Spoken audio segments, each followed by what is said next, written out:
Quorum's present. I pledge allegiance to the flag of the United States of America and to the republic for which it stands, one nation, under God, indivisible, with liberty and justice for all. Thank you. Well, thank you. Okay, you're going to have to bear with me since I have been out of commission for ever and ever and ever, and I'm not sure where we are. Just turn it over to Michael. That was just. Or no, I guess we're doing The the, first is the approval of the sponsor logo on the Cheshire Yes. pool blocks. And I will let Josh fill you in. Josh, We thought, this is, the reason that was on the agenda is, if you remember months ago, the Sea Dogs offered to spend $40,000 for the starting blocks in the timing system, and they wanted to have some recognition through the sponsorship. And the council seemed to be amenable to that, but you have to approve it. And so we were expecting that they would be coming tonight asking for that approval, but I'll have Josh tell you what's happened in the interim. All right. Sure. So, long story short, we've been ready to move forward on the ordering of the starter blocks for a little while now.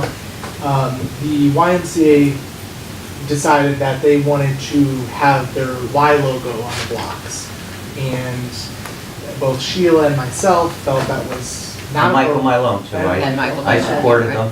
them. Didn't think that was appropriate and didn't think it was the right direction to go in, so there was a lot of negotiations and back and forth trying to figure out what the best way to go was. From my understanding, the money was raised by the swim team parents group, and which the YMCA houses that money. So it's really, from my understanding, it's not the YMCA's money, it's just being housed from the parents group. So we didn't think it was appropriate, and personally I just feel like it's a slippery slope to start putting logos on permanent town fixtures that are not the town. Long story short, the YMCA, I talked them into giving us two different options for you guys to consider. Do you share this memo? No. Okay.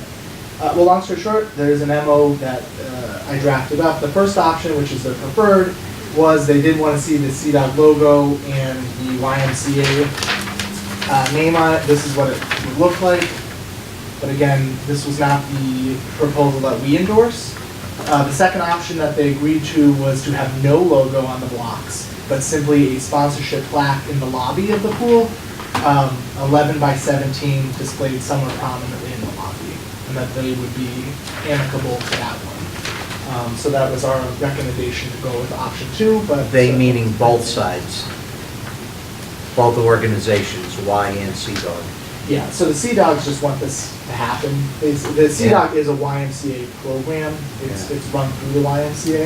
I think the original proposal to you guys, again, I wasn't there, but I think the original proposal was potentially just the Sea Dog itself there, and then that's when it kind of changed when the YMCA said, now we want to put our logo on it, which obviously it felt complicated a little bit.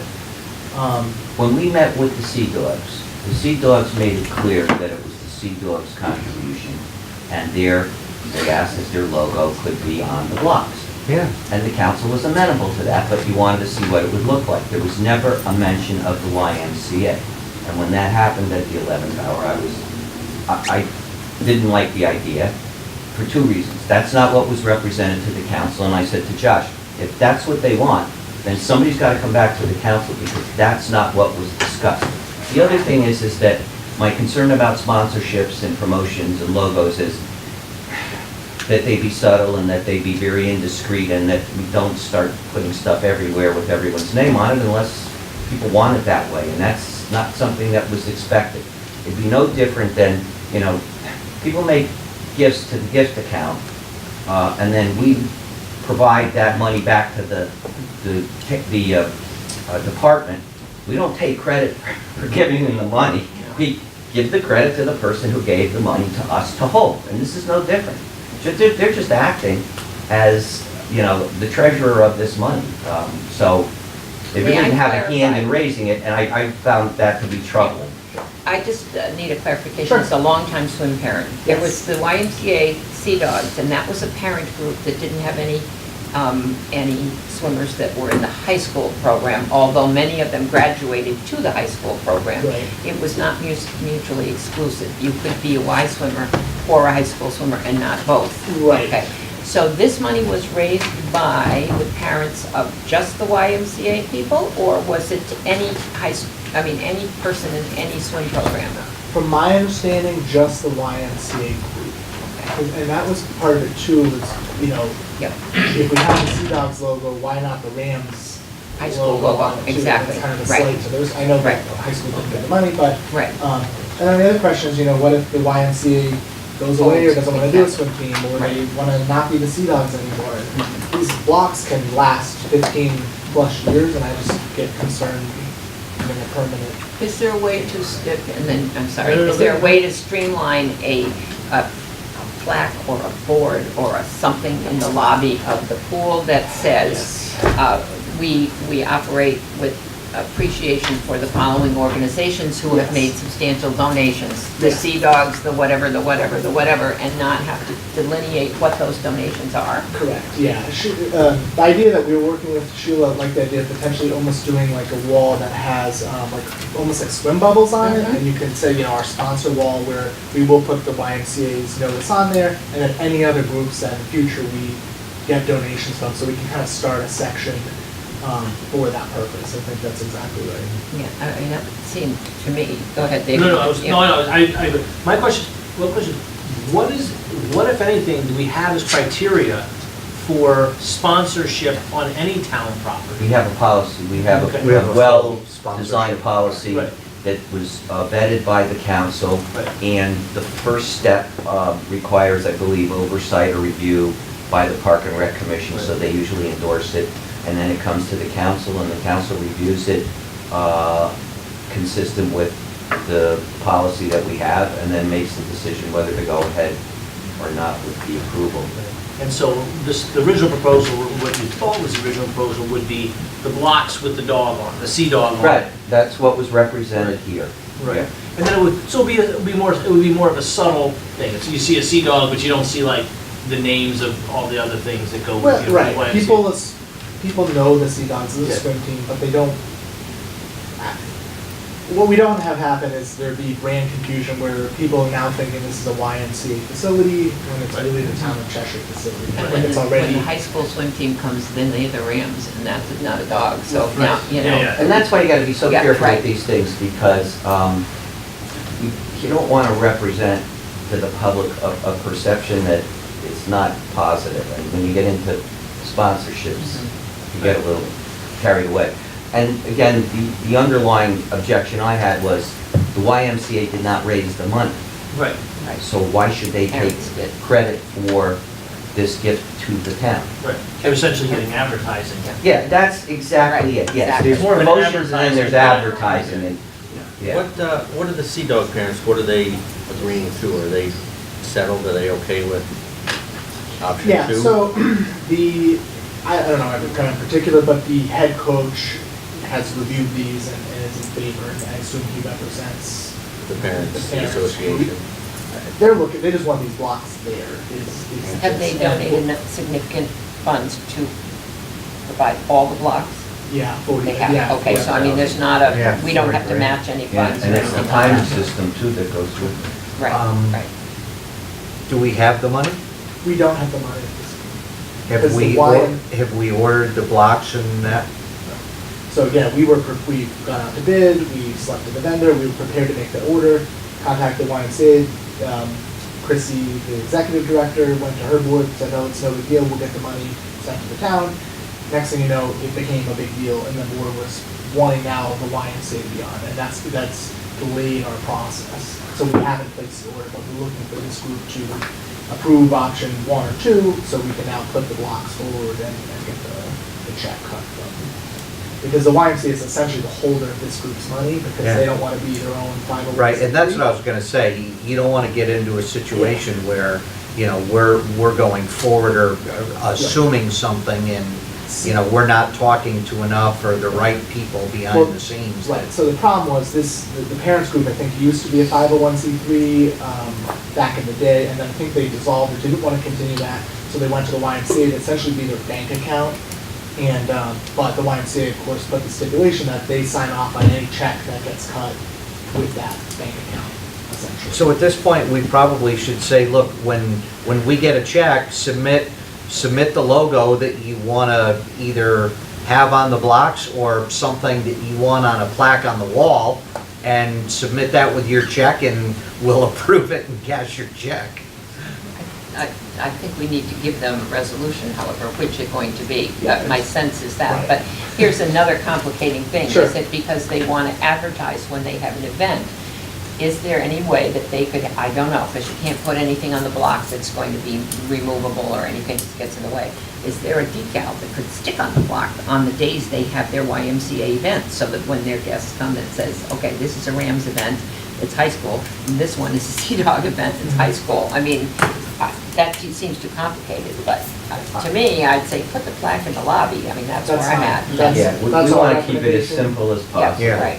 That way, again, they're getting the recognition as a substantial contributor of $40,000, but also doesn't lock us into anything on the actual block itself. Because then I worry it gets into, what if we have a bleacher sponsor, now Right. they have, Mhm.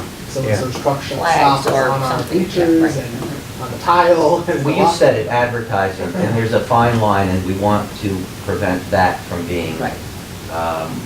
too prevalent or at all, yeah. So is it our task now to make a motion? that- No. No, we just. No, we just wanted to give you, send it yeah, back. and what will happen is we'll hopefully get the check, and if it's a plaque in the lobby, I don't think you even have to vote on it. We'd obviously come to you to appropriate the money, we'll tell you it's the plaque, and presumably if that's all okay, we'll go ahead and do it.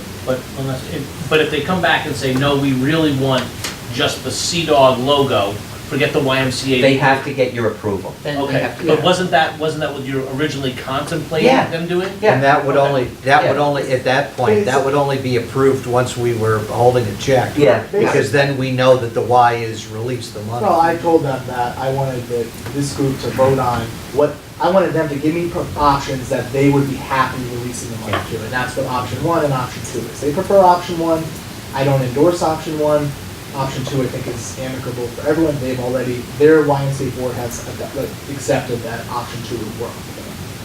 But again, out of So is it fairness, fair to say that this committee endorses option number 2? Yes. We have, yes, and do we need to put that in any formal No. way? No. No, because, Okay, yeah, that was your position, yep, okay. yeah, months ago, to just endorse the Sea Dog logo on it. Okay. Okay, So so we're gonna look we're at, gonna move on yeah, to your, and if you look at your yellow sheet, Mhm. you see where your important pages are, and for recreation, You would have the beauty of seeing these. 169 and 84. I saw them, But I was just gonna quickly go over the numbers, and I can do that quickly, because they really haven't changed much, but with the recreation budget, it's going up very slightly, it's going up 4.74%, and it would actually be going down if not for the fact that we have to increase the subsidy to the pool by $69,588. So as a result of that, otherwise this would have gone down. And also, just so you know, if you turn to page, just so you can see this, because this is really the major cost driver. If you look at page 178, we appropriated $228,426 for the transfer, the subsidy to the pool. And because of the shortage of revenue this year, it's not an expenditure problem. Sheila's coming in, well under budget on the expenditure side. It's just that, and we've talked about it, and Josh will get into it when we talk about the pool, the fact that the summer season is nowhere near as robust as it had been. And so as a result of that, we had to increase this appropriation during the year by about $53,000. And then next year it's 69. So if you look at what we're spending this year to next year, it's actually only going up by about 16,000. Base to base, it's going up by 69. So that's really the major increase. Josh is going through, he's moved some things around so that they more accurately reflect the expenditures and where they should be charged. And then the other thing that I was hoping we could talk about and maybe resolve tonight too is the program coordinator's position. We don't have to do it right now, but when this department was reorganized last year, we saved over $200,000. But one of the critical elements to making it work was we asked for a program coordinator, a part-time position to provide support during all of the various program seasons, and they're constant, but the summer is the worst. And so Josh has limped along without the program coordinator, and now it's a desperate time for us to have to bring somebody on board because he's starting to plan for all of the summer programs. So at some point, I would like to at least discuss that and hopefully get support for that if we can. But at this point, I think what I'll do is I'll let Josh, just take over. I just want to say one thing. He's been with us how long? 4 months. 4 months. Josh has been an incredibly wonderful addition to our organization. He is a creative, energetic, passionate person who has no shortage of ideas. When I hired him, we were looking for somebody who was entrepreneurial, somebody who had a very wide breadth of experience in parks and recreation, and had a really good track record of success. And all of those things, all of those conditions he met, and he exceeded. He's been an aquatics director, he's been a recreations director, he's had extensive experience putting concerts together, and more than that, he's done a great job of managing the operations where he worked in terms of generating revenue and keeping costs down. And so he seemed like the ideal fit. And so far to date, he's done nothing to disappoint us, and he's had everything like the kitchen sink thrown at him. And he's picked up some things that, weren't quite the way we had hoped they would be, and he's learning a lot about how we need to manage some things a little differently. So I'll turn it over to you, and you can talk about your accomplishments and whatever else you feel is relevant. Well, thank you for the introduction. So just really briefly, I appreciate the kind words. It's been a fun 4 months. There's a lot going on and a lot of challenges, but we look forward to meeting them. I just want to briefly touch on, I guess, my philosophy, how I tackled this budget. Obviously, I put this together like month 2, and was starting to work on the budget, so it's kind of, that's been interesting without seeing a full cycle of it. But that said, my approach, I understand the fiscal challenges that are facing the state of Connecticut and the impacts on the town of Cheshire in particular. So some of the items that I continuously think about is always evaluating our expenses, our fee structure, revenue opportunities, seeking alternate funding as appropriate with the sponsorships, advertising, donations, that type of thing. Exploring and developing new programs, events, services that connect our mission. Looking at developing a brand and a marketing strategy, which I think is an area that we're not doing so great in right now. And just a general ongoing review of our operations to find ways to improve the efficiencies of how we're doing things from the resident customer perspective. So that's just a couple of highlights of my philosophy, I guess, of how I looked at the budget and how I do business. But as Michael said, in terms of the recreation budget, we've really, you can see we've gone down in most of the major budget categories. We've gone up in just a couple of utilities and things minorly. Really represents about a $26,000 decrease in our overall operation if you don't factor in the increase of the pool subsidy, which represents an increase, if that makes sense. You can see on page 84 of the budget book, the proposed financial plan. Summary book.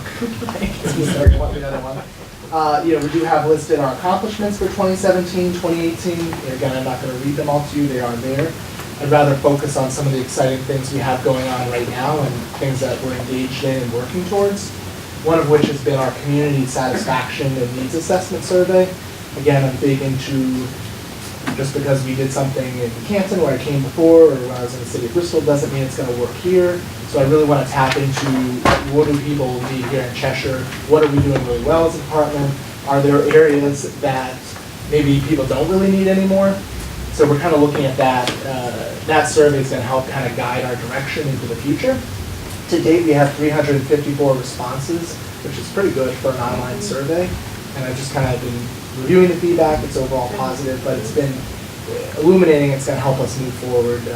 So I'm going to do a presentation to the staff and our Parks and Rec Commission to help get some have the people guide, I guess, where we're gonna go the next I'm year. sorry, is that survey still ongoing or is it closed? It is, it's ongoing, so we launched it February 23rd, and it's closing April 6th. So if you guys haven't taken it, please feel free to take it. How It's- many people You have have responded in with comments? I mean, there are places to Everybody. check, but then there are places to give it. Yeah, we have a lot of comments. You've had a lot of comments, good. Yeah. So if they've taken the time to Yeah. actually Yeah. verbalize their concerns.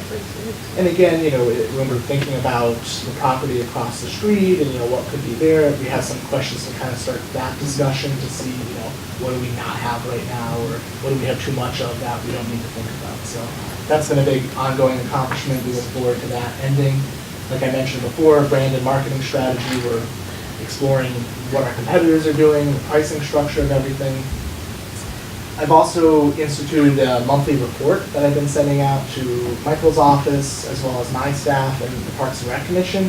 The report has a month-to-date of our revenues, our expenses, highlights of things that we've accomplished that month. Again, just for the sake of being transparent and to keep everyone on the same page and to know where we're going. And that's been... Josh has recognized the importance of accountability and transparency, and so with everything he's done, he's made everyone aware of it, and he's made it very easy to find if somebody wants to go to the website, which I think is really important, because it gives the public more of an opportunity to participate in the decision-making process, and also to feel confident in what we're doing. Right. And then just last, again, there's a number of different things, I won't mention all of them, but one of the big things we're looking at right now is just our processes of how people register for things, how people get passes, how do we handle reservation requests. We have a ton of activity, as you guys I'm sure know, at all of our parks, and there's been no formal process in which to secure space, to hold events, so we've been instituting new forms and ways to get what we need and to make sure that town space is being used properly. So, How are you communicating that to the public, or if I'm wanting to use the park? sure. So if you- How do I know about that? Right, so if you contacted our office and said, hey, I want to run farmer's market across the street, you would get us, we would provide you with a special event application where you're going to give us all the details for us to review and get that out.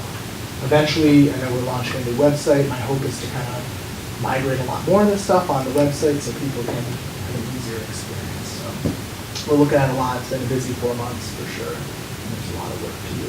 Do you still manage all the gazebos, pavilions? Okay. Yeah, right, exactly. So, yeah, that's a good point, and I did kind of talk a little bit about, our department oversees around 500 activities for the entire year in terms of programs, events, services. We coordinate use of all the town fields, parks, facilities, which involves a ton of communication with dozens and dozens of sports groups. We run special events out of the park. We coordinate the youth center rentals, which there are a lot of those as well. We sell mixed-fill passes, parking passes, and then everything with the pool as well. So we're still a highly active department. As you guys know, DPW does the maintenance, but we're still handling all of the permitting, the reservations, the communications, everything that goes into that, which is frankly been about 80% of my day here. And I have to acknowledge the fact that he's walked into a tough situation. We completely reorganized the department last year, and I know that some of you were rather concerned about whether or not we could do it and do it seamlessly, and it went well. It went really well. George and his guys did a heck of a job, but the trailer on that, or the tail on that, has been the Parks Department, and he walked in to an environment that we're still trying to figure out where the line gets drawn, and in a lot of cases, it's not a straight line, it's one of these, depending upon what the program is and who's involved from the two departments. And he's done a great job of working with George and Richie Pruitt to make sure that nothing falls through the cracks. Because most of the events that happen, they are collaborating on. He's organizing them, he's scheduling them, he's establishing a policy for them. Parks is putting that field together, and we want to make sure that there's this hand-in-hand, integration of effort, and it's been really, really good, and I couldn't have been happier, and that's added to the complication of all of this, because we don't have a template for this. This is the first time we're doing it. This is a new model, and he came in and had to deal with the new organization, a new model, and he's done an exceptional job. Right, and so that's some of the challenge, you know, how do you get the maintenance requests to the right people, and there's just a lot more collaboration and communication that needs to happen. And that's why we're trying to put some more formal processes in place instead of just a phone call. And I think we've been very negligent in not pushing our revenue opportunities to the levels that we should have. And Josh has taken that up as one of his priorities. There's too much happening where there's no fee or a very modest fee, and that's all getting revisited, and he has a couple of recommendations tonight in his decision packages that we'll touch on. So again, you can see the performance measures beyond there. The overarching goals, we're looking to increase our offerings, which everything we do, I shouldn't say everything, but the majority of things we do are revenue producing. So our objective is to, that's when you look at this holistically, you have to know, if we're cutting staff, you're losing revenue. It's all tied together. If we're coming down on instructors, you can't run certain classes, you're not gonna get that revenue. So that, again, going back to the program coordinator, that's why it's essential that gets filled in order to, make that happen. So you gotta look at it kind of as a holistic approach, which is what I do.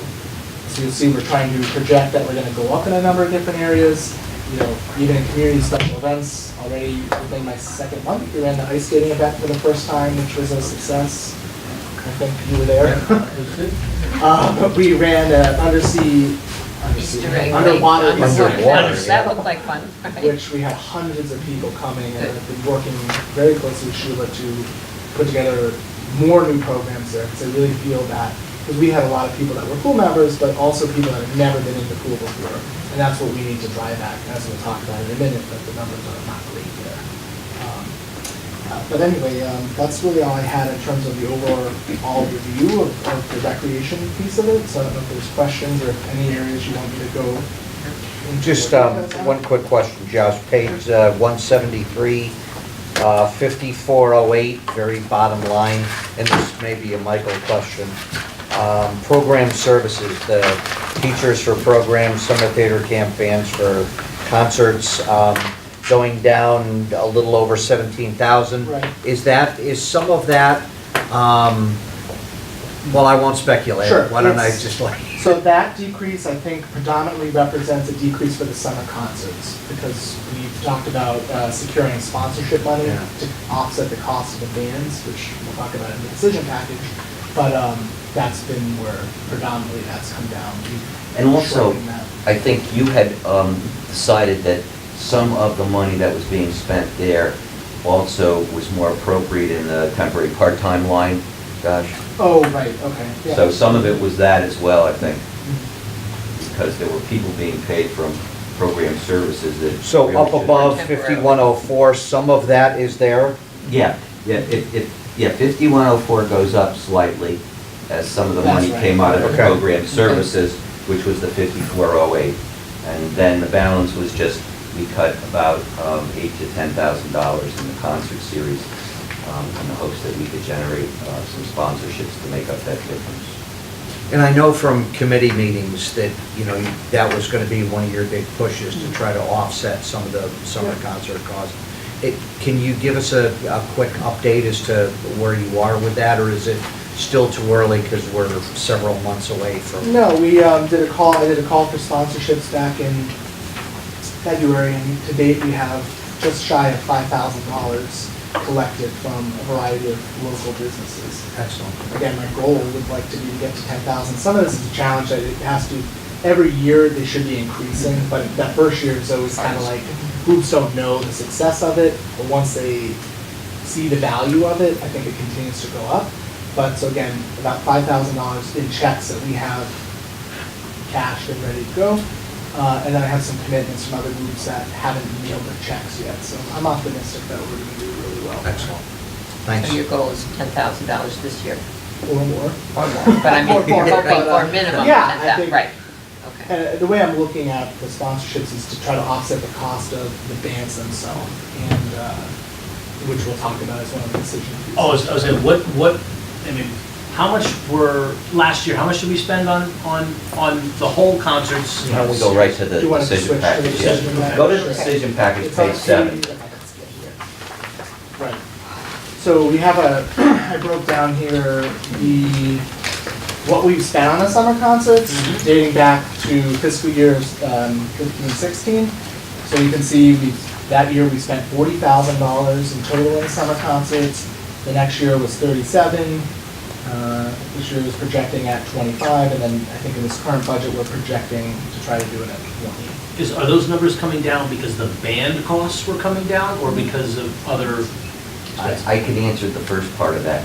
I inherited this last May or June when Bob left, and I couldn't believe how expensive everything was. Right. Of course, I don't have a frame of reference, but just to get the setup of the band shell, the bandstand, the lights and the music was somewhere around $5,500 to $6,000, and then you're paying $2,000 or $3,000 for a group, and I thought, shouldn't those numbers be reversed? So I worked with Sandy, and what we tried to do was to squeeze as much money as we could out of the two companies that were doing all of the programming part of this. And so we were able to get it reduced somewhat. And also luckily we had bands last year that were relatively inexpensive, but I don't think the quality was what it used to be. So it was really the result of just squeezing the vendors and some very inexpensive bands. But that was the first thing that I talked to him about, because I said, this doesn't make sense to me that we're spending $5,500 for an hour and a half engagement. I mean, and he was shocked. He explained to me that, you put the money in the band, you don't have to put the money in the sound and the lights.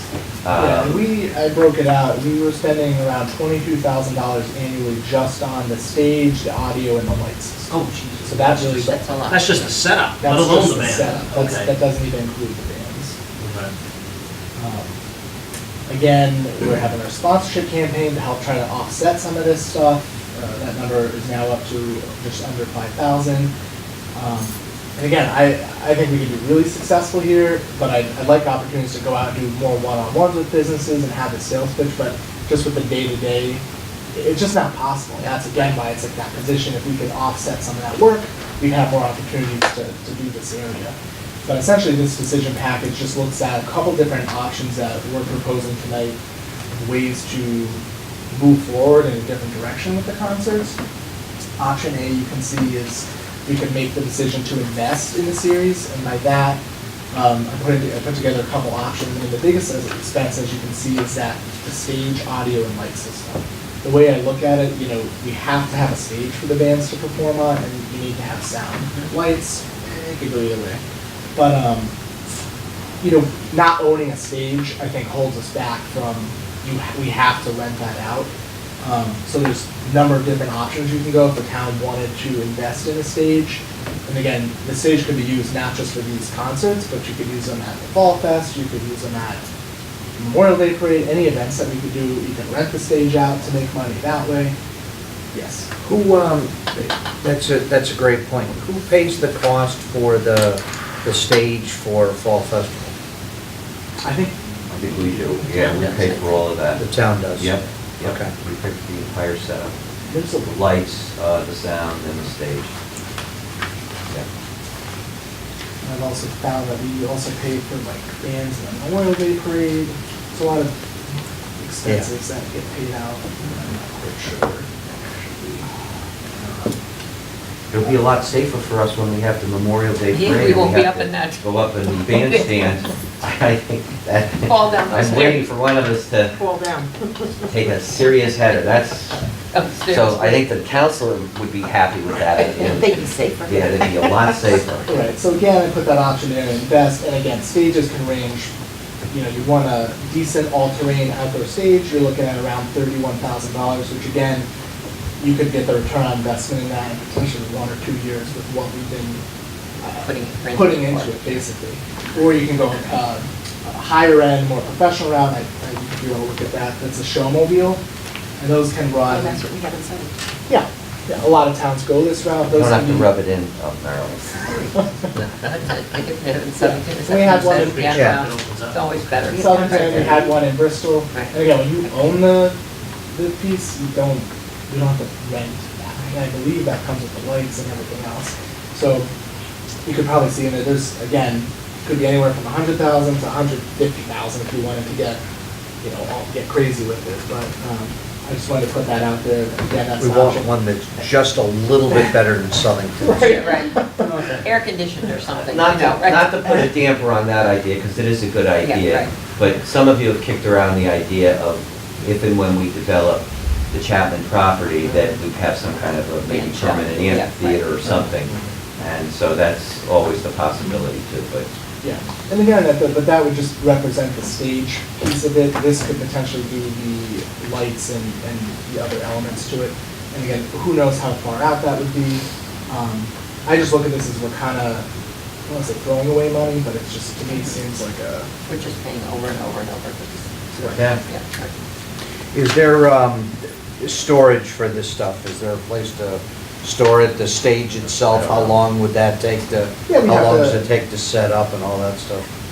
They're easy to set up, and those actually get hitched onto the back of a truck, so it's like Yeah. a mobile showmobile. Yeah. So again, in theory, you could, Parks crew could drive it to the town green. On that at one, the on town the hall. expensive. Yeah, Expensive. on Right. the other one. Right, so the other one, it's like a couple, like an hour setup. Again, I have the other one in Canton where I came from previously, and it would take 2 hours or so for the crew to set that up. And where do you But store that's- all the stuff when it's, So, do we have a spot to store that? yeah, so the way that all-terrain one works, it actually, the stage is in pieces, they're Mhm. very high-end steel that can take Mhm. rain, et cetera. So during the season, from, you know, Memorial Day through October, that would stay wherever we wanted it, or you could move it. And then otherwise, they stack on top of each other, so it doesn't require a lot of space. we have the Parks garage, we still have Okay, some so space. there's room to yeah. store it.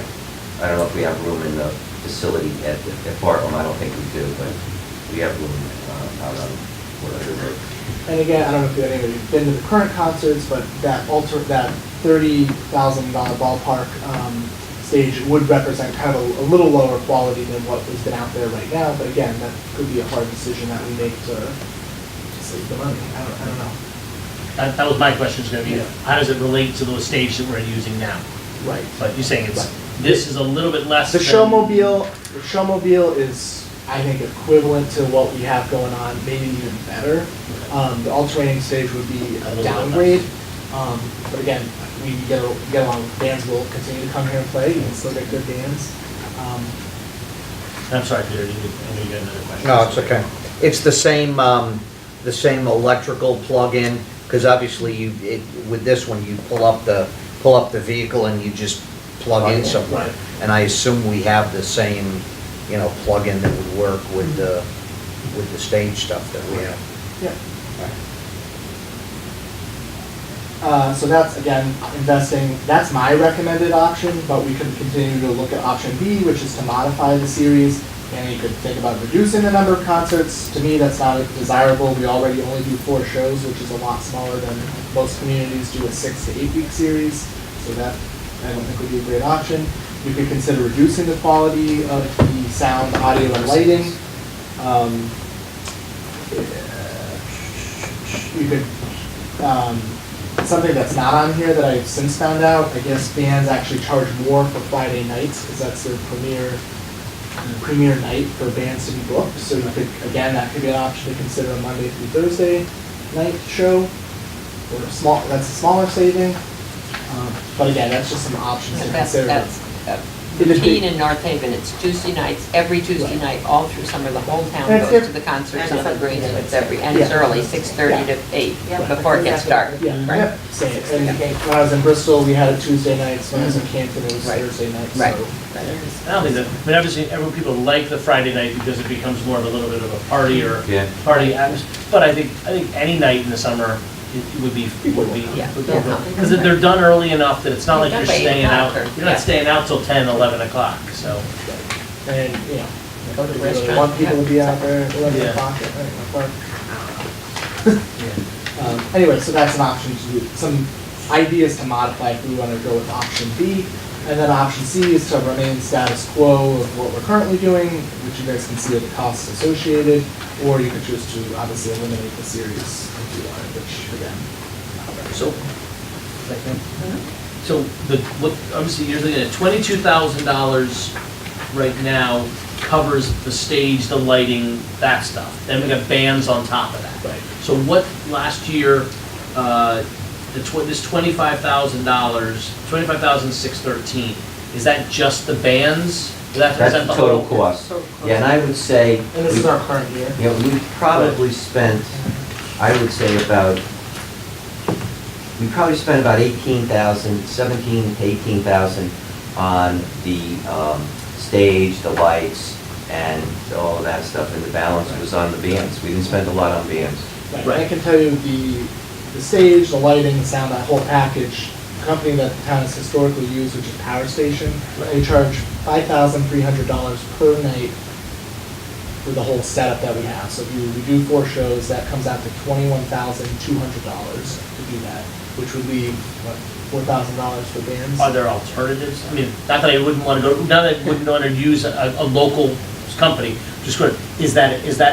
Would that be a typical Competitive. charge Yeah. if you went to other companies? I'm No. sure there's other companies. We had it, excuse me. Yeah. Yeah, and I don't mean Go to ahead. interrupt you, Yeah, but please. we had a situation last year where we had to split this because of a misunderstanding. We had a company that did it for $4,000, and we had Power Station that did it for somewhere between $5,200 and $5,500. And I don't have an eye for this stuff, so I'm not an expert, but I couldn't tell a major difference in the quality of the show. The lighting was different, maybe it was a little bit more unusual, colorful with the Power Station, but for the amount of money we saved, I didn't think it was worth it, and nobody noticed it and ever said anything about the different productions. What we'd like to do, I think, is just ratchet back all of the unnecessary stuff. Have a stage, we don't need lighting if we have an earlier concert, obviously you have a sound system, or as Josh told me, a lot of the bands bring their own sound system. So I think what we'd like to do is go cheap on that end and just have quality bands. I mean, we're there to hear the music. You know, we don't need psychedelic lighting and everything else. It's nice, but it's just pushing us out of the range of making this affordable, and it's really too expensive. And the other thing is, as Josh told me, it'd be nice to have 5 or 6 concerts. So we'd like to get good bands, have a cheap stage, no lighting if we don't need it, and, you know, a sound system that maybe the band can provide. Is that a simple way to sum it up? Because he doesn't have a lot of lead time right now, so we can't get too sophisticated. So essentially, if we invest in a stage, that'll reduce our costs there. You're doing a sponsorships, that's gonna further reduce.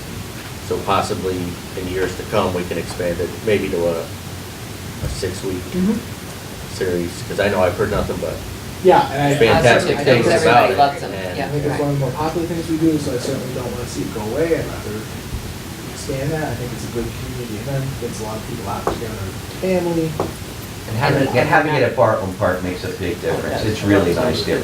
And the other thing is trying to get some food trucks to start coming to the concerts as well, which bring more people and then bring more food trucks, and everybody has. And I want to charge the food trucks to be there. Yes, I was gonna say charge. There's gotta be, Yeah, there's right. gotta be ways to do it, but. Michael, if we were gonna do the invest, either a stage or the showmobile, wouldn't that be done during capital? Yeah. Okay. Yeah, we could put it in the capital budget. We can aggregate it with a few of those other things that they've asked about as just one investment in the park and the pool. Doesn't have to be, you know, 110,000 per item, as long as they collectively exceed 110,000, they meet our definition of a capital item. Okay, want to go to the, You want to say on the decision? oh, yes, yeah, why don't you, if you could stay with the recreation department, and then we'll go over to the pool, if that's okay, so we'll go back to page 5. On the decision package? Yeah. Sure. So one of the big things I alluded to that we were tackling right now was just our overall, what are we charging or for use of the town fields and for events and tournaments and games and things like that. So this proposal is looking at instituting kind of a formal fee structure for use of the town fields. This would apply, my recommendation at this point is for it to apply to for-profit and non-resident based organizations. So we're not looking would not apply to, obviously, the Town of Cheshire programs, the Board of Ed programs, and Cheshire nonprofit groups. Again, it's in line, you can see, it's in line with what Wallingford charges in Southington. Wallingford charges $75 per field for 3 hours. My recommendation is just to do it for $25 an hour, so people can have a little leeway if they just want 2 hours. And they charge $100 per field, the ones with lights, which would be Cheshire Park here. So my recommendation is 40 an hour for the fields with lights, 25 for the non-lighted fields. Southington charges $50 per field per day, with an additional $25 per hour charge for lights. So I'm looking to kind of bring us into the same realm as surrounding towns. Most communities do charge for use of the town fields, and we have historically not been charging. Some communities charge all groups. There's different rates for the resident groups versus non-residents, but at this point, I think my recommendation, at least to start us, would be just to, at minimum, do the for-profit groups. Because what's happening is, all these groups want to come to Cheshire because it's free, and you can, that's where it's not free to us, because there's wear and tear that happens on the fields, we're shutting down parks for other things, we don't rent out pavilions, it causes traffic, all these issues, and these, for example, one group rents the Bartland Park for a fundraiser tournament for their for-profit elite sports group. And they're charging $575 per team to participate in that, and they're getting 40-something teams. So you add that up, and they're making $40,000 to $50,000, and we get nothing. Yeah. I don't know, we get headaches. Well, Exactly. Right. There was fallout on that Facilities one. and all of that stuff. All yeah, of our right. time coordinating Yeah. it. Yeah. Because it was, Susan, we've never been charging for these fields? For these, when these tournaments come into town and they use our fields, we're not charging them anything for these tournaments? We went and did, my assistant Stephanie helped me pull out what sports groups have, what money we've taken in from sports groups over the last 4 or 5 fiscal years, and it kind of varied. So what would happen, again, I don't know how Bob did this process, but I think groups would like donate. One year, one group did $300, another year it was $500, $600. So money has been coming in, but there's no there's not a There's no consistent, No fair. there's not a system. consistent Formalized uniform process.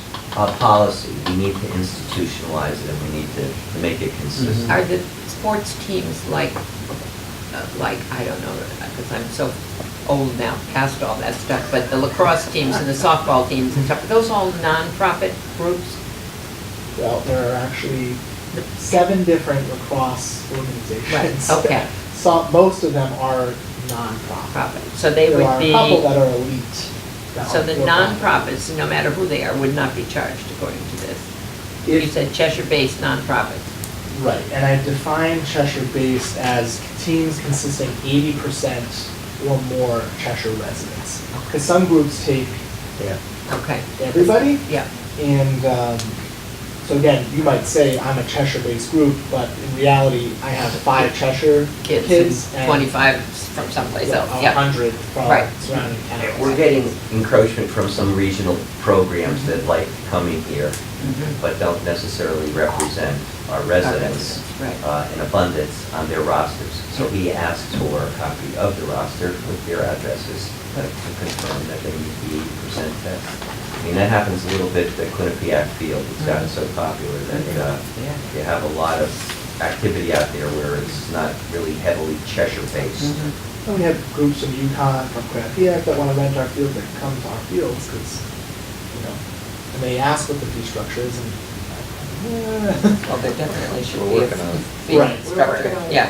And again, and I want the fields to be active, and I don't want this to be a barrier, but at the same time, I think we need to be equitable and cover So if our- we're adopting these things, the mechanism to do this comes before the council. Yeah. directly, we don't have to go through a committee for this? No, not at just all. do the- And yeah, again, right. all we're doing is just trying to feel you guys out, Yeah, and then absolutely. probably in 3 or 4 weeks, if it gets serious, what we will have is fee schedules and so on, and an estimate of revenue, and a policy and so on, because we'd like to get some of these brought forward so that we can implement Yes, them. immediately, And, they'll be you know, reserving the fields He's talking now. about ten Yeah. to Right. $20,000 here. Right. So it's of time, it's of the essence. Yeah. So it would be the consensus of this group that we pursue that. Right. Correct. The Parks Ground Crew, like if you have those tournaments down at Bartlett, you don't require them to hire any, like the schools require, I think, you to hire a custodian for 4-hour blocks or something when you have events there. Is that something similar to what you're gonna? Okay, yeah, so no, we don't formally make them do anything at this point, but we, in the forms that they're now filling out, there is some caveat that you would in theory be charged some of this, but there could be additional fees if we have to have police officers at your event. If your event's large enough that we need the parks crew to be there, you could be assessed those as an additional. So Charge. we cover our costs. Yeah. Those- Bathrooms need to be. If you're bringing in maintained or bathrooms, whatever, you yeah, have to right. pay for your own bathrooms. If you need to get a health department permit to do what you want to do, you are in charge of that. There's some, because there are times where, you know, several events at Department of Park, you know, you'll see, if there's people coming, there's garbage that's, you know, garbage cans will fill up, things will, so you gotta find some, you know, somebody, you know, are gonna, the park and rec crew has to be there to empty those garbage cans and deal with those things. You've gotta somehow factor that into the. Which, if, Right. yeah, it's a Would big you see enough it? tournament, Yeah, you exactly. require, whatever. We I have- just wonder if there's something in the structure that says above a certain level, we're going to require that you have An employee here someone. to maintain the facilities or Facility. whatever. At this point, again, because I haven't seen a full cycle of it, but I just put the caveat that additional fees can be assessed on a case by case, so I can kind of look at it and Yeah. say, if you're bringing in a tournament of 1,000 people, yeah, we're gonna And need you're to gonna need, you lock gotta the clean. police and. Yeah, so that works. Yeah, you may need a police officer, direct traffic, all those other things. Do you have any, the police department doesn't have any rules and regulations for those events? Say, you want to have somebody present of groups over a certain number, you don't require that. It all falls under the extra duty and crowd Mhm. control. Mhm. I think a lot more maybe with the fire marshal, Mm-hmm. really more so than. Okay. Commission is okay with your proposed fee structure? Correct, yes, they enforce the last one. Nice job, liaison. Just making sure, watching out for the All boys. right, all right. In Yeah. fairness, he was. at Last one- thing is I want is a call from Jimmy. No, I don't want that. You want to do the pool, and then we'll get into their budget while we're doing the, how do you want to handle Yeah, that? let me just, I don't have, again, Sheila could not be here tonight. She had a personal tragedy that happened in her family. What's that? Yes. So anyway, I'm gonna represent that. But being that he was a former aquatics director, I know that he's well placed to do this. So again, on page 126 to 127 is the community pool budget. Again, I've taken an active role in collaborating with the pool. Obviously, it's one of our bigger divisions of the department, so I have regular communications there. Sorry, this is the... Line item? It's No, the other one, It's the summary book. Summary book. The summary book Oh, the is summary. 126 and I wasn't 127. expecting to get up to that high of a I number. know, The I summary was- book. I mean, 181. That's. There she is, 126. So anyway, we've been very active at the pool. I mentioned the bleacher project, that's been moving forward, and those are gonna be installed actually in early April here. The blocks we're looking to move forward on as well. We've done a new special event. We're working on future special events to try to generate more traffic to the pool. We're looking at new revenue-producing programs, like a master swim team, things that we're not currently offering that can help with that revenue piece. We're also looking at incentives for the pool pass, as we'll talk about in a second.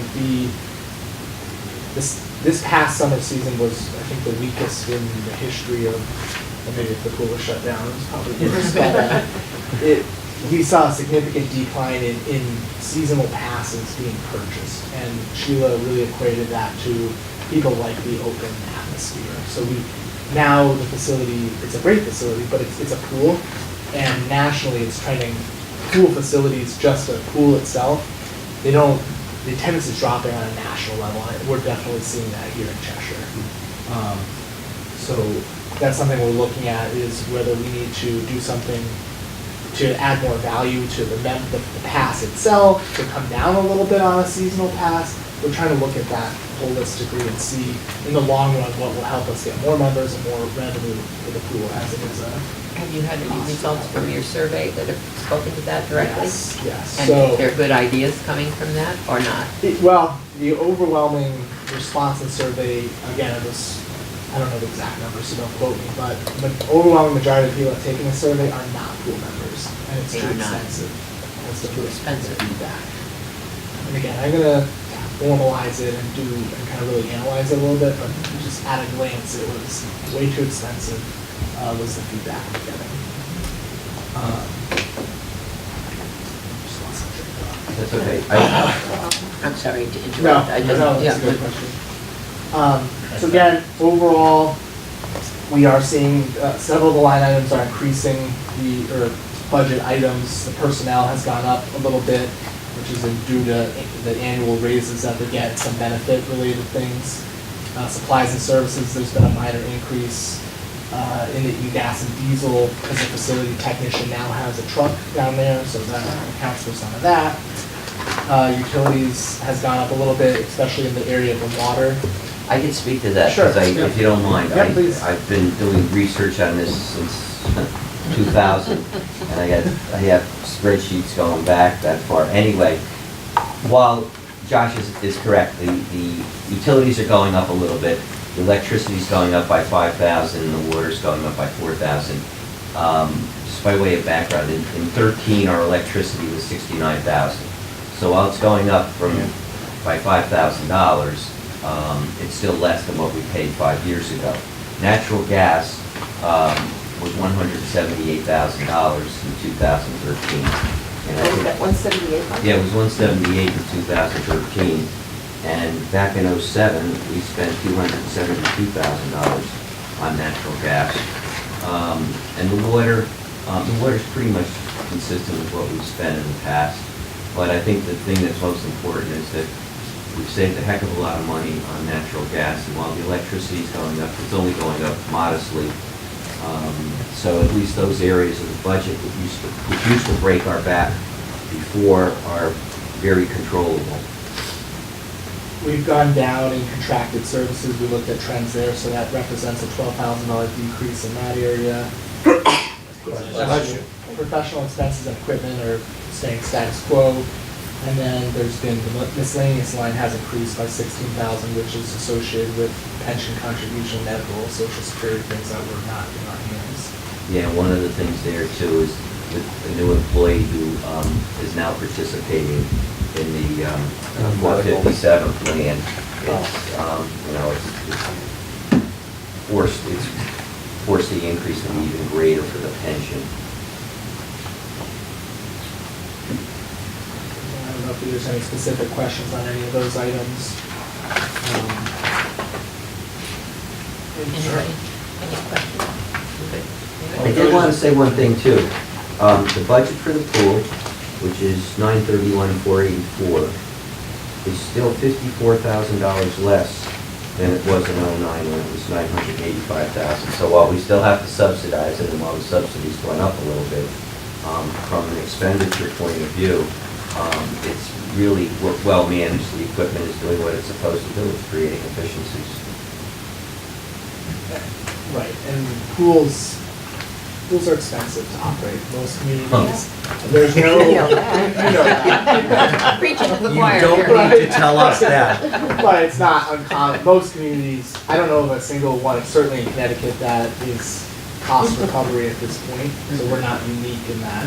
Bob went gold, he was gonna have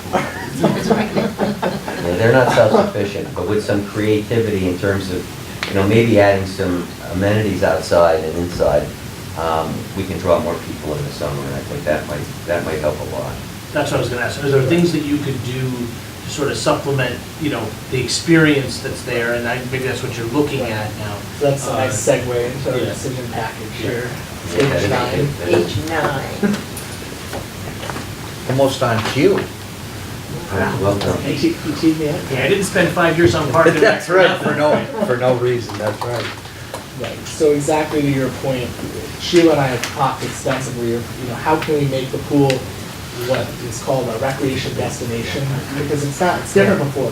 Back years ago, you could go to the pool, kids would entertain themselves. Now it's just a different ballgame, in that you have to have features to draw people to the facility and make our facility unique. Right now, it's considered, it's a pool. You come in, you swim, and you go. Right. You know, you look at Cornerstone and other facilities that you might think are comparable, but these other sites have indoor fitness centers that they have a gym associated with it. There's areas to drop your kids for daycare while you do. So there's things that we don't have right now that we have to look at. So again, it goes back to that investing piece, almost like you gotta spend some money to try to make some money in the long run. So two of the proposals that we put together here in this decision package is one for an aquatics climbing wall, and the other for an inflatable obstacle course. So I did have some images here to give you a sense of what these look like. So this is, that's an inflatable climbing wall. And then these are some examples of inflatable things that can happen. So, Little things can A happen. house full of teenagers, they would love that. My Yeah. kids would, yeah. and again, so my feeling is that this would help with the membership piece of it. Cool. Good enough. We could potentially add on these as features to birthday party rentals to add some value there. Increase revenues with cool. those. Yeah. Isn't that fun? What And else do also, you find Sheila out had here? talked about possibly sand volleyball at some point, or a bocce court. I guess there's no shortage of things we can do to make it, you know, Yeah. a fun recreation area, so you don't have to spend the entire day in the pool. See this one? Maybe. And both of these are easily stored, can be stored there. This climbing wall, for example, can easily get hooked in the wall, can be removed, it can be moved to different areas, obviously with the depth being appropriate. But these were just two somewhat not that expensive areas that we could potentially invest and do that right there. Would that require the addition of additional personnel to supervise at the pool? No, I mean, it's not something that requires more people for safety or anything. Now, the question, you mentioned something like that for a party, you know, which I think would be great to add an additional fun factor to a party. But something that large, how much of the pool is that going to take up? And then ultimately, does that obviously distract the ability of other people to utilize the pool No, during and that? Right, and that was my comment earlier with like the climbing wall in particular, that can be moved. We could only have it at certain times. That would be in the deep end, probably hooked into the far side. It's really kind of off the way. There's ways you can hook it so it's closed at certain times. I was thinking more of that. The inflatable thing. The inflatable obstacle Yeah, there'd course. be some logistics we'd have to figure out, but we do birthday party rentals there, and depending on which features we ended up getting, could easily fit there. There's a whole section of the pool where we store things for the teams, where this could easily go and be moved in and out. I don't think it's a huge burden. Michelle, what are you doing? I don't know. Michelle's giving you subtle hints, I want you to know. I'm totally not. You're doing a great job, though. I'm right here I'm for done you. with I'm not sure the word subtle. Someone could have Just finished keep the falling off the chair. But I would strongly recommend we consider both, or at minimum, at least one of these options to try to draw some new life and some excitement to the facility. Sheila, we've also talked about the idea of Talking about getting to the 110, Michael. doing a volleyball court in the outside area. That could even be something we do soon, or part of the Chapman property expansion. We want to make that site a destination. It's almost like a country club. It's a town site, but it's almost like you're kind of billing it as a, you know, you're bored at the pool, you do the climbing wall. You're bored at that, go play volleyball, have your lunch at the picnic. Make it a spot where you can be all day instead of just a quick in and out, because it's expensive if you're coming for an hour stint. It's not. And it's a great playscape too that we have. Right. I believe the front door. Yeah. And someday we might have tennis courts over there. Or maybe a hockey rink. You know, we've talked We have about one of it. those. You know, Elizabeth in our office has 5 kids, and we crunched the numbers, and for her to take her family to the pool, it was astronomical for her to do that. So you gotta make it, and it's tough, because we want it to be a community pool that everyone has access to, but also make the money, so we have to find that, That sweet spot. Balance, yes. All good ideas. So with that, I didn't know if we could discuss the program coordinator's position. I know it's not in there. It's right there. It's not a page. Yeah, this was, and I didn't include it, and I'm sorry, but this was the memo that was sent by Josh about 5 weeks ago. The budget committee had referred it back to the council. Is this the 19-hour position? Yeah, and the council had decided We have one more. that they were going to defer it to the committees, the budget committee, when the budget committee met on this subject. And I would appreciate it if it's possible that he be given the authority to move on this, because it's going to really impact the season and his ability to manage what's in front of him. And again, We don't this- have a resolution, we just, everybody's willing to just take a resolution from the floor. Again, it represents, it's a part-time position, non-benefited, 19 hours per week. It's already in the budget. It was, again, like Michael said earlier, it was designed as part of the reorganization of the department, so this is not something new that we just want to throw out there. And I think we're looking at, I think it's a $20,000 impact overall. And it's about 4,000 to get us to the end of the year for a little less. You know, but again, this person is involved in supervising summer camps, programs, there's safety considerations that come into this. Again, our ability to generate the revenue.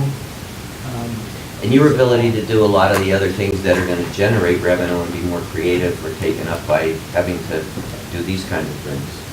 And I'm hoping the board that we look at this as an opportunity to, you know, work on that revenue piece and not just an added expense. Because I get it, there's even $20,000, you know, you're looking at areas of cutting things and trying to be responsible. But I do think this is an area that position will, I feel, cover itself in terms of the revenue that having this body would help us bring in. It also goes to keeping the consumer happy too. Yeah, If we you're want to not- have good yeah, quality, we want right. to have, If it's too much of a hassle to sign up and do those programs, they won't do it, so. So, we're looking for a resolution from this committee, or from this council, which is it? Are we, budget committee, we only have two of us. No, it's the council. This is the It's the council, council, okay. So we're looking for comments from all of you guys, and if somebody's willing to put forward a resolution, vote on tonight. I'm happy to entertain that. Absolutely. I'm willing to. I was supportive of it before. It's part of our original appeal from the reorganization. And thank you. I think it'll help Josh out tremendously to let him get back to his job at task of his organization. So, can you form that, can you state that in the To form a of a resolution? motion, Or a motion? resolution. 032918-1. What kind of Resolution, motion? that's the resolution. 0329. The number that Marilyn just gave. 032918, right. Okay, just, and I'll Be it resolved. be it resolved. Resolved. Yeah. I don't remember recitals. You gotta say that, right. Be it resolved that the town council Council. approves the request for, The how do we, 19-hour per week 19 hour per position. week, For for a part-time, what are we calling you? Program coordinator. Coordinator for the Department of, Be unfrozen and the unfrozen. Right. That's be allowed to fill it. be allowed to be built. Make sense? Arnett and I will put it together tomorrow. We'll Can you speak put it it, up. make it make sense? It'll be a real resolution. Right, Yes, okay. right, Marilyn? I hear a second on that. Second. Okay. Any more discussion about it? I don't know whether it makes it, does it matter that we don't have the budget chair, the chair and the You vice chair? have a quorum of the council. We have a quorum of present. the budget committee, And and we the have, council. and we have a quorum of the council. No, I understand that, whether we want to do that without their input. But that's my only concern with Okay. doing it tonight. Whether this is something so we're going to have another meeting, you know, obviously on Tuesday, just 5 days from now, when we'll have Meeting Rob, Monday. Paul, or Monday, right? So we'll have Rob, Paul, and Tim, and probably Patty will all be back in here Well- at that meeting. Let me, I'm just like whether. I'm not Yeah. sure I'm gonna vote for it, so. well, and that's, Okay, I and guess that's fine. that was the follow-up question I was gonna say. Why don't we get a straw poll of, Okay. you know, where we So- stand among these five? Because if we have 5 members here that are gonna vote yes, Yes, right. presumably we would vote yes on Monday, and Mhm. we would have the majority anyway, so it didn't matter. Right. But if we don't have it, it's best to wait until Monday. That's true. I think it'd be better to wait till Monday.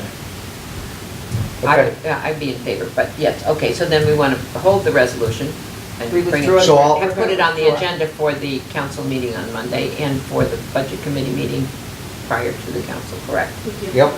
Because we're going to be at that Can't meeting vote- you anyway. can't It's vote on not it soon Monday. enough? We can't put it on Monday, tomorrow's a holiday, we Yep. don't have 24 hours. Nope. Oh, Right, sorry. then we- We're only meeting then- Tuesday? Yep. Do it Tuesday. But, you You know, can't put it on the agenda I'm for wondering, Tuesday. because the council indicated that they would take these items up at the respective budget committee meetings, does it have to be a part of the agenda? What's on the agenda for Monday night Public Works, and planning? No, Public Works and. water pollution control. Well, we can, yeah. That's why we brought up the library on Monday or Tuesday, whenever they were here, because it wasn't part of the agenda, but it was made clear at the council meeting that this would be taken up When at the that budget department- committee. when that- Now, I don't know whether that would satisfy FOI, but anyway, we could talk about that. All right, Yeah. so where do we stand now? We don't know. So we're gonna leave it- wait until we're gonna Monday leave or it. Tuesday. Okay. Yeah, if it's So- okay, we'll ask I on Monday. will withdraw my second. Okay. You You're withdraw- withdrawing your withdraw your motion. motion? my motion. Okay, thank you. I would be. Thank you, Josh. Yeah. Hope to see you soon. I'm not saying I won't, but I would like that. Well, I suppose, right, but I think you're good. Thank you. Thanks, Josh. See you on Wednesday, Josh. Yes. Okay, good. Thanks, We're John. on a water break, it looks like. Madam Chair, we're taking a water break. Taking a water break, that's fine. I'm checking on my children to make sure they're all home where they belong. Good job, John. You should be paying attention to it. Does that frustrate you? Yeah. Yeah, I know. Is that what I am, we're talking about, the mental health issues? Jim, in 20 minutes, feel free to start dropping things on the floor. Oh, yeah. Why wait 20 minutes? Sure do it for us. What page are we on now? 70 in the financial plan and 141 in the big book. I just want to make a couple of comments, and then I'll turn it over to Michelle. This is a 1.49% increase, and last year, the budget increase was, I believe, 1.04%. She has been very meager in her increases, and I encouraged her to come back and revisit a couple of items, especially in light of what's happened with the school security issue, and the encouragement to really go back and evaluate for staffing needs and whether or not they're adequate. And I feel badly because I didn't realize how meager this budget has been.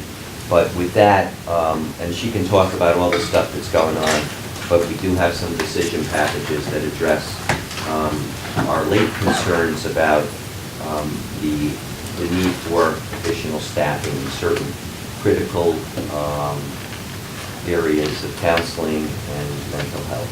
So I'll let you take it from there. And excuse me, I have to. You're leaving?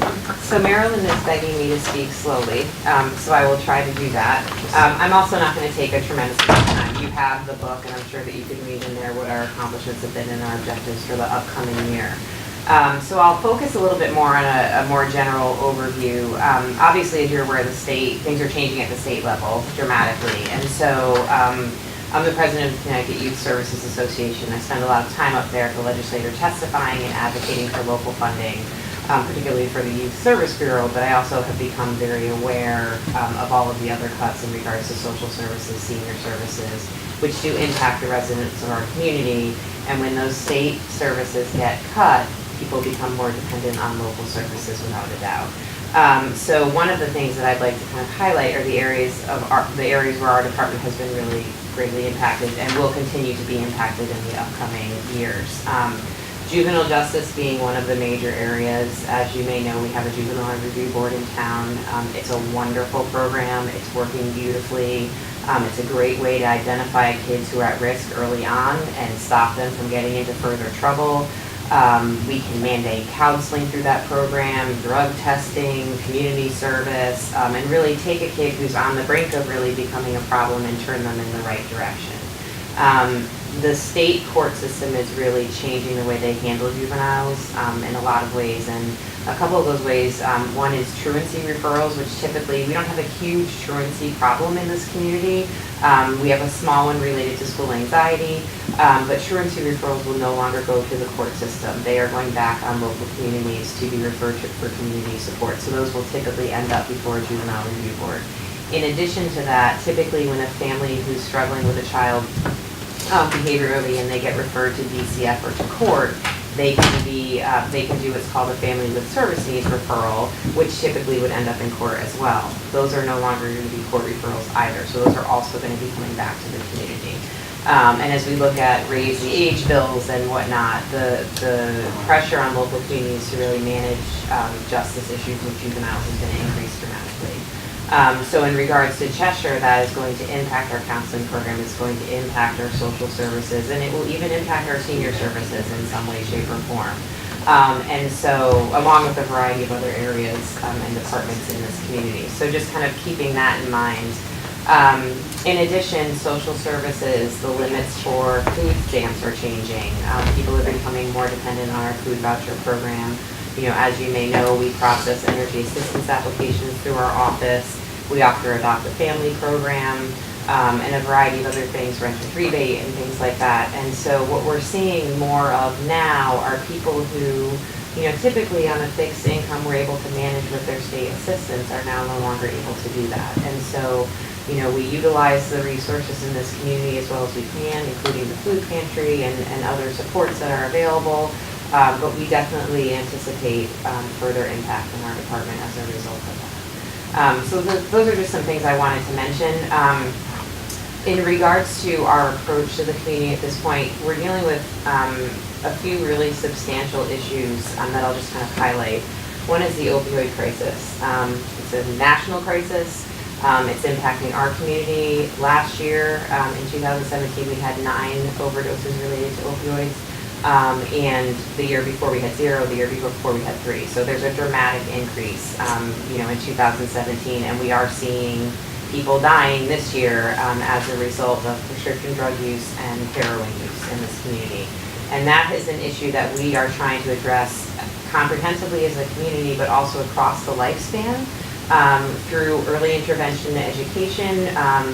You know, we just sent out a mailing to realtors, just to give an example, about open houses and how to secure prescription drugs and medicine cabinets when people are hosting open houses. We're very worried about but it's a target. Things that you wouldn't think of. It's definitely a target. We're working with Cheshire to educate prescribers. We're also working to launch a youth-led prevention effort where kids from our community can educate younger children about the dangers of prescription drugs and opioid abuse. We have a prescription drug take-back that we're participating in on April 28th. So a variety of different things to sort of address this issue, and certainly in collaboration with the police department and the health district and the school system. In addition, we are really focused on identifying at-risk kids early on through early intervention. Our counseling programs are receiving referrals earlier on elementary school. And you'll see in the decision packets that are included here, we really have, the impact on our counseling program has been dramatic. Just to give you an example, we received 5 referrals this week. And in the past, when we receive referrals, we can't manage them, we look to refer out to private providers. Now the waiting list at a private provider is so extensive that people are waiting months to get an appointment. And some of these people are not people who can just flounder around until an appointment becomes available. So we're really facing a crisis in regards to mental health in this community and certainly in other communities across the state and the nation.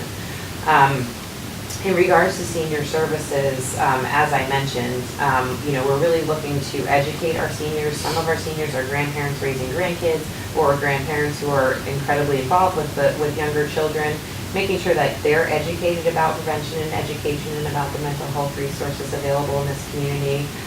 In addition, our social worker over there has also been tasked with the responsibility of making sure that seniors who might be now denied resources at the state level are receiving what they can and are in touch with whatever resources are available to them.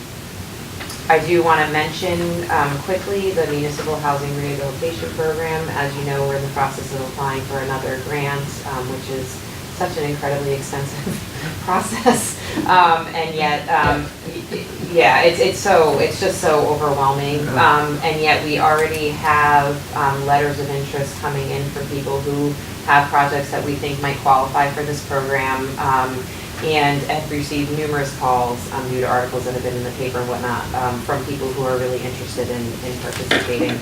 And I'm hopeful that we'll get another grant and another round of funding and we'll be able to assist more people in this community. As I mentioned at the council meeting where I presented this originally, we're hoping to have 15 projects completed with the 2016 grant. Is that state or federal? It's state money, through the Department of Housing. And so, you know, as you can see, last year, we received, you know, over $200,000 in money from grants and other resources. Some of it was, of course, that housing grant, but I do want to mention that we do really focus on looking for alternate funding sources, looking to utilize interns to the extent that we can, and trying to find ways to just be as fiscally responsible as possible. An area of growth that we're experiencing is in regards to Veterans Affairs. We've taken a real focus. Kristen Schechter, our social worker, has been identified by the state as a Veteran Affairs person contacting our community, and she's really been working hard to educate herself and get involved with the veterans in our community, many of whom are eligible for resources that they're not aware of.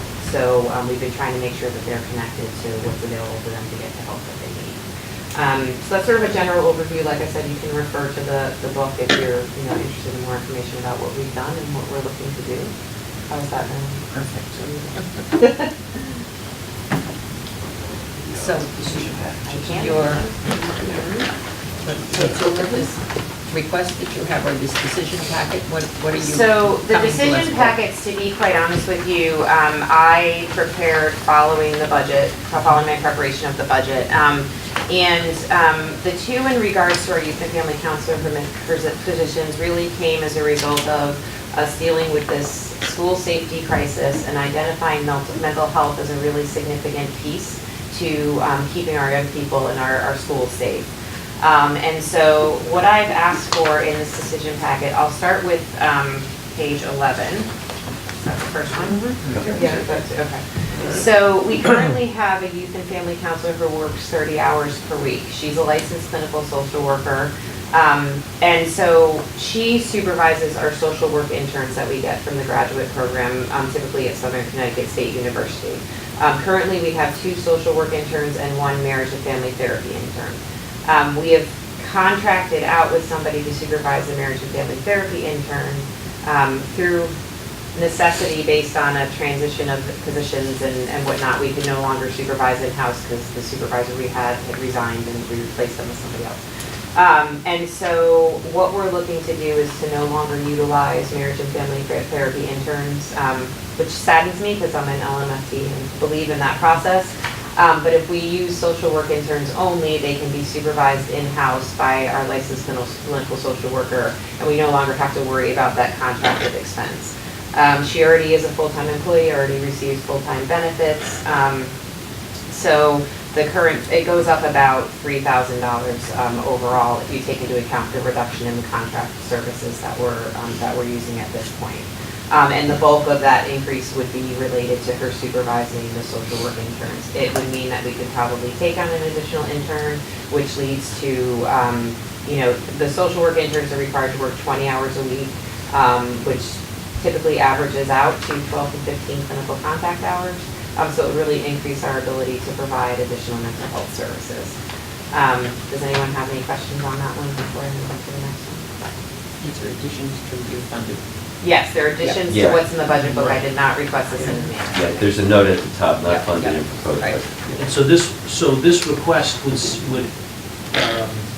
so this would give an extra 5 hours a week. So really, in essence, you're asking for an additional $3,100? Yeah, that's right. Okay, so it's not like we're not going 60, we're just adding additional time, so Yes, it's $3,100. Because this person already has benefits, so it's not like we're going from a non-benefited to a benefited Correct. position. So, and you said that extra 5 hours would allow them to take on more time to allow them to have an extra intern. so- Another intern. So you're sort of getting potentially not only 5 extra hours of work from them, but you're also giving them an opportunity to have an extra intern who can then pick up other stuff as well. Exactly. 12 to 15 Okay. And so moving on page 13, we currently have a 20-hour week position that we're looking to increase to 30 hours per week. Right now, it's a job share. Half of one of the people in half of that position will be leaving. And so we'll have the remaining clinician who plans to stay, whatever the hours end up being. But we're looking to increase that position to a 30-hour week position. That would be including benefits. They're going from a part-time position with no benefits to a position where there would be full-time benefits. So that's a little bit more of an increase. So it would go from about $32,000, which is currently budgeted for that 20-hour week position, to around $56,000. And again, that would increase the number of clients that we're able to serve in our department and the number of client contact hours. You'll notice that I didn't put, that this will increase a specific number of clients that we can see, because the people who come in, we see clients for different lengths of time, we treat them differently, different sessions based on the needs, so it's hard to really measure how many exact clients we would be able to see in addition, but we would be able to increase the client contact hours in the way that I've outlined here. Just a quick question on that, Nikki. With this current, when he says current for 31,980, that doesn't, and then we're gonna go up to 56,000, that doesn't take into fact that you're now not paying another person $20,000, or 20 hours, right? So is this 3198, does that represent, because you got 2 people, right? 2 people doing Yeah. 20 hours? But it's a 20-hour position, so yeah, although it's 2 people, that it's one position, so that 20-hour position is funded at the 31. So each gets half. Oh, each gets Yeah, 10, I'm so sorry, I thought they yeah, were each doing yeah. 20 hours, okay. Yeah, so Each it's doing still- 10, so you're really Yeah. factoring in that this is a 20-hour job. Yes. It's about a $24,485 increase, but the other thing, Michelle, you mentioned to me is the continuity of Yeah. having one person makes a big Oh, absolutely. difference. It makes a huge difference, and we have, even when we use our staff of interns, we certainly do get people who say to us, are they gonna leave at the end of the year, or will we still have them? And we try to be very responsible about how long we let treatment go on for. We don't see people longer than they need to be seen, but there are some cases where a kid might need to be followed throughout their entire school career, in order to, make sure that they're stable and risk-free. And so anyway, certainly having somebody who can stay in the position and be a steady presence is important, without a doubt.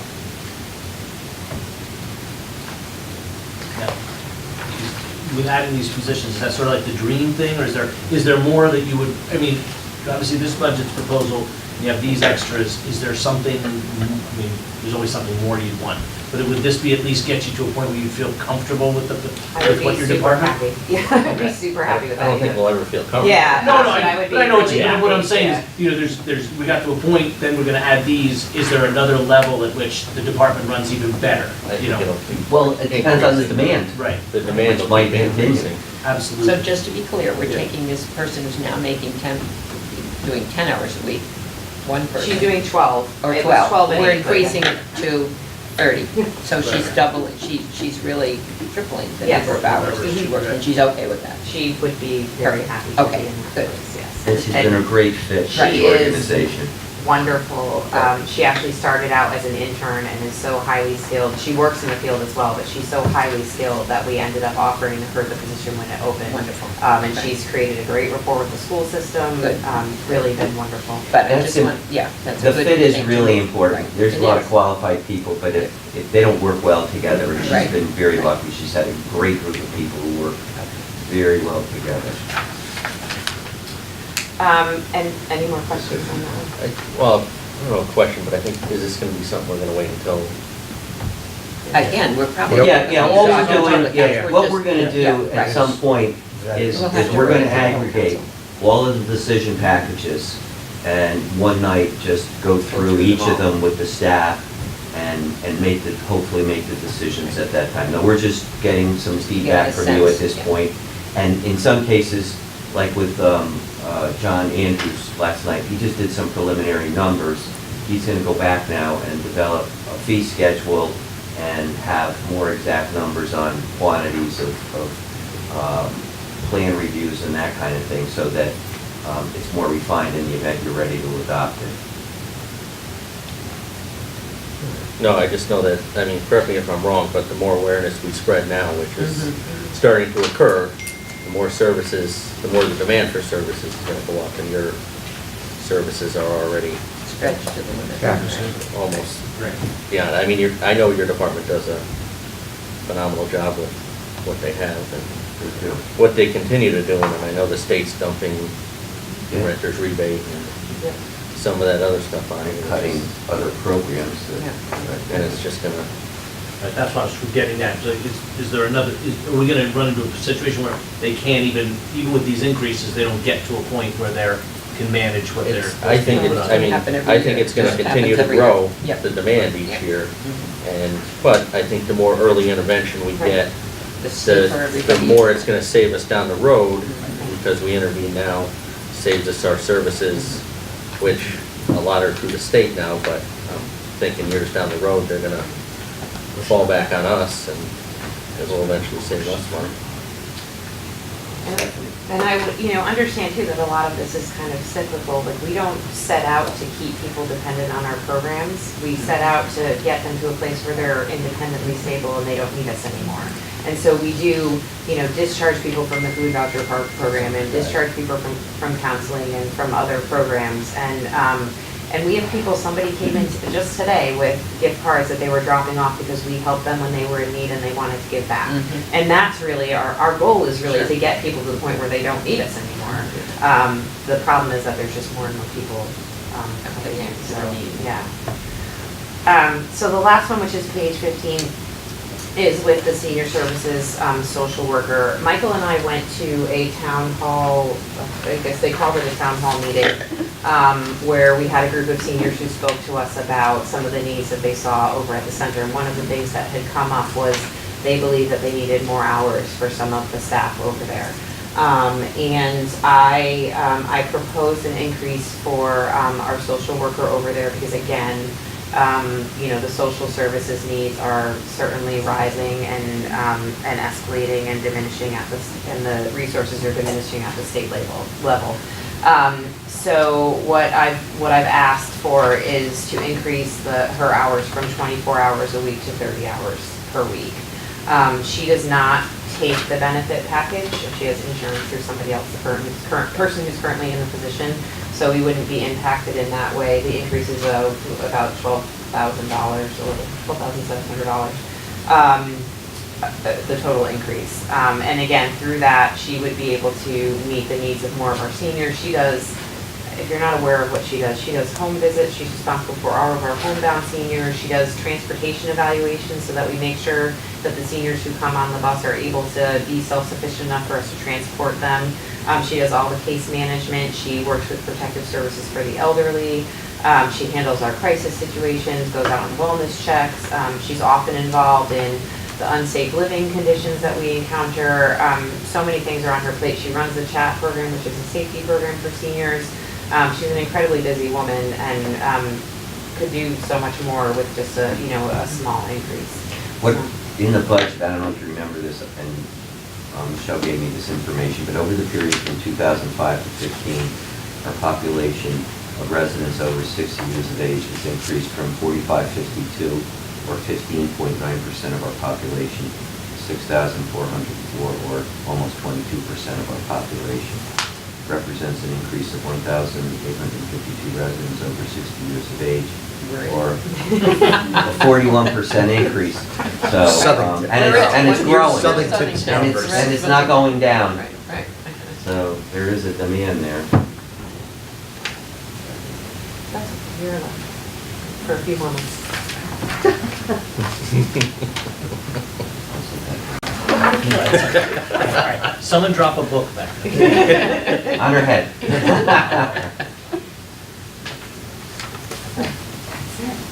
I think that you do very well with what you have. With my limited experience and observation through council, through human service committees and things like that, It's amazing how much you get done, so I don't know how you get rid of all And these. you know, her service is one of those that stays under the radar. Right. You know, we don't publicize No, it, we don't glamorize Right. it. And there are people who Well, don't believe for- there's a for need in this reasons. town for the kinds of services But I that she think- provides. And unfortunately, there's a very severe need and it's growing. I think it's also a preventive thing to prevent some of the larger issues that seem to be Yes. coming to public knowledge. I mean, we put an awful lot of public awareness on individual experiences which are awful, which might have been prevented if we had started here finding, observing and identifying the potential problems. It's never going to be perfect, but But I do want to say, you know, we have intervened in situations which have prevented. yeah, yeah. Yeah. Because of the services that we offer, we are in a position to identify situations and have been able to really be proactive. And in that. unfortunately, like Michael says, they can't be public, so you Right. don't get that recognition, but, The other thing too is the great collaboration and interrelationships that you've developed with the police, fire, and the school system, which has made a big difference too. And the chief spoke about this a little bit last night, he was talking about the opioid issue. yeah, and again, it's not public, but just my experience in my own job this last year dealing with, I think not all were Cheshire residents, but I think we dealt with 12 experiences, personal experiences where I sat with families of young people who had died because of opioid issue. Wow. And if you do that, you do it every day, and if you sit across the table from these families that are dealing with this, you know it's a real issue, terrible. So people don't realize that, they just don't see it on a daily basis, but we get out there, you know, at least one a month we had last year, sometimes a couple in a week, right, scary. So, thank you for all your information. Thank you, Are we- Michelle. Anybody have any other questions for anybody here? Would you like to go home? Move, we adjourn. See you Monday and happy.